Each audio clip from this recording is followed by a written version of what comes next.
Did you know that 1 in 2 women over 50 will break a bone, but most of those fractures are preventable? Today I'm going to share with you 9 research-backed habits and tips that you can add bone instead of losing it. And yes, they're 100% medication-free. And stick around for number 6. There's a probiotic that can actually help improve bone density by 50% in a clinical trial. 2 years ago, I fractured my own humerus. This was hands down the most painful few weeks of my life. And while rehabbing, I took a deep dive into everything bone density, bone healing, and bone related. Some of the tips I'm going to share with you today come from this research. And believe me, you don't want to break a bone. Before we dive into these 9 tips, let's discuss what osteoporosis is. This is not a disease that you just suddenly get when you're 60, 70, 80. Osteoporosis is something that's starting when you're younger. So even in your 30s and 40s, bone can start to break down. That's why it's important that women especially get a DEXA scan before they're menopausal. That way you can see if bone density is already starting to decline,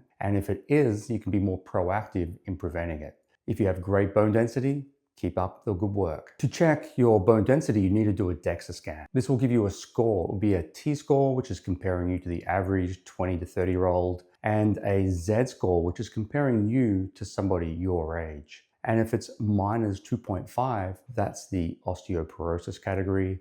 Anything less than minus 1.0, you're in this osteopenia category. And most doctors won't do a DEXA scan until you're in your 60s or even 70s. But that's like installing a smoke alarm after the fire. You really want to find out the early warning signs of osteoporosis so you can do something about it. So even if you haven't had a DEXA scan yet, or if you have osteopenia or osteoporosis, you can start to implement these tips right away. The number 1 tip you can do is resistance training. And a lot of people, they do regular exercise like walking, and this is fantastic for many reasons. But the research shows that you need to lift heavier weights to build bone density. There's a famous trial called the LIFT-MORE trial from 2018 that not only showed that you can increase bone density once you get past 60 and 70, but done correctly, it's very safe and won't cause injuries. Of course, you want to start slowly and build up to this maximum strength and get the right technique. And if you've never done strength training before, starting with a trainer could be the best thing. And in this study that showed improved bone density, they only did 2 30-minute sessions a week. And this was a combination of deadlifts, overhead presses, squats, and jumping exercises. So I think everyone's got 30 minutes twice a week that they can start slowly building up strength training. The next one is cardio, but with a difference. So adding like a backpack or a weighted vest or climbing stairs adds that resistance. So similar to strength training, it just adds a little bit more weight.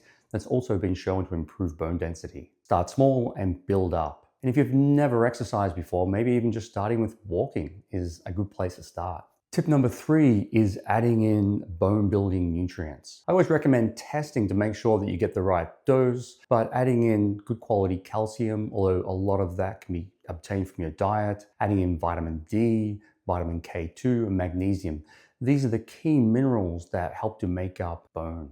And a lot of people take calcium and vitamin D, but if you're missing K2, you may be missing an important mineral that helps the vitamin D and calcium work effectively. So if you're in the US, you want to be in that 50 to 70 range for vitamin D. The rest of the world, they use slightly different measurements, which is nanomoles a liter, and you want to be in that 120 to 150 range. If you're below that, taking some vitamin D supplements and then retesting is the key. You can also check parathyroid hormone, which helps to control the calcium going in and out of the bone. And this can also indicate whether you have enough vitamin D and K2. Tip number 4 is to balance your hormones. Estrogen helps to keep the osteoclast in check. And so if you have low estrogen levels, bone loss can start to quadruple and triple. That's why bone loss in women starts to accelerate postmenopausal. Other hormones that are important are testosterone, and the best way is just to do a blood test to see where your levels are at, or a test like the hormone zoomer from Vibrant Wellness. This can measure the hormones and also some bone turnover markers. And not every woman needs HRT, but if you're very low in estrogen, this could be an important part to help prevent bone loss and also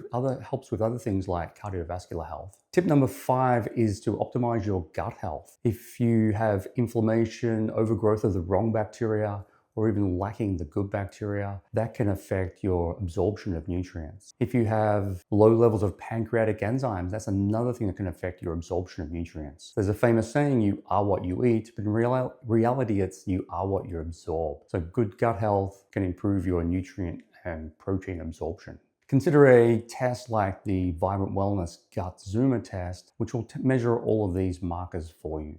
And speaking of the bacteria, tip number 6 is adding in a specific form of Lactobacillus reuteri, which is called Lactobacillus reuteri 6475. This particular strain has been shown to cut bone loss in older women by half. And that was a 1-year trial.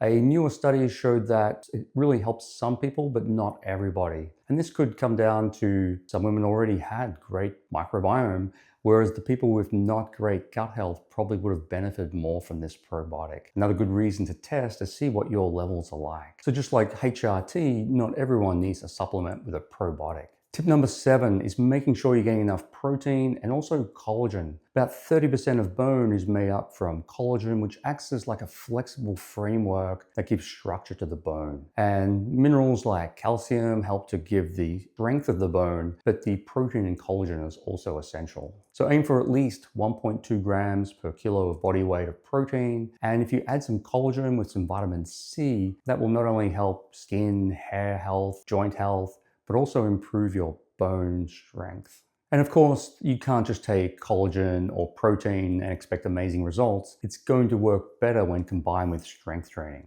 Likewise, if you're doing strength training, but you're not getting enough protein, that can also have an impact on your bone density.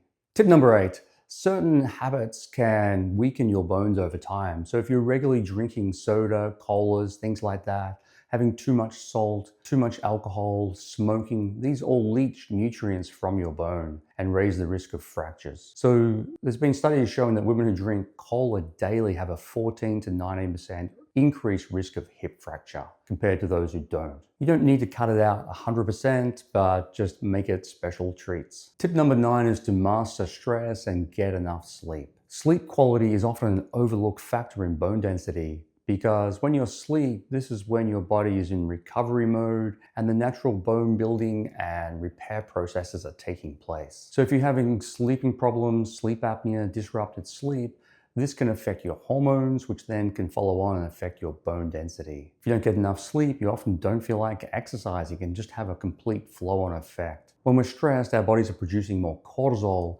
and that hormone in excess is catabolic, and it can speed up bone breakdown.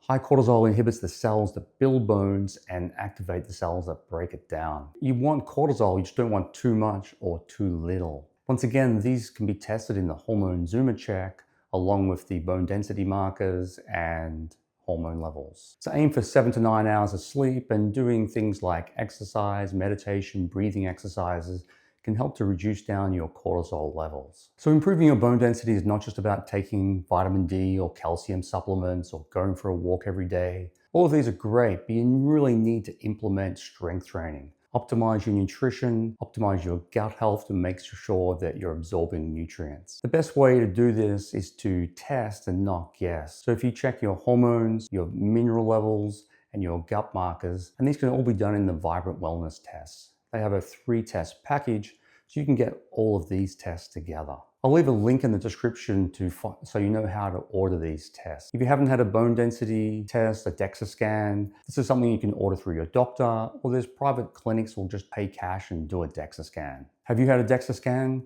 Let me know in the comments below, and let me know if you've been able to improve your DEXA scan results with strength training over time.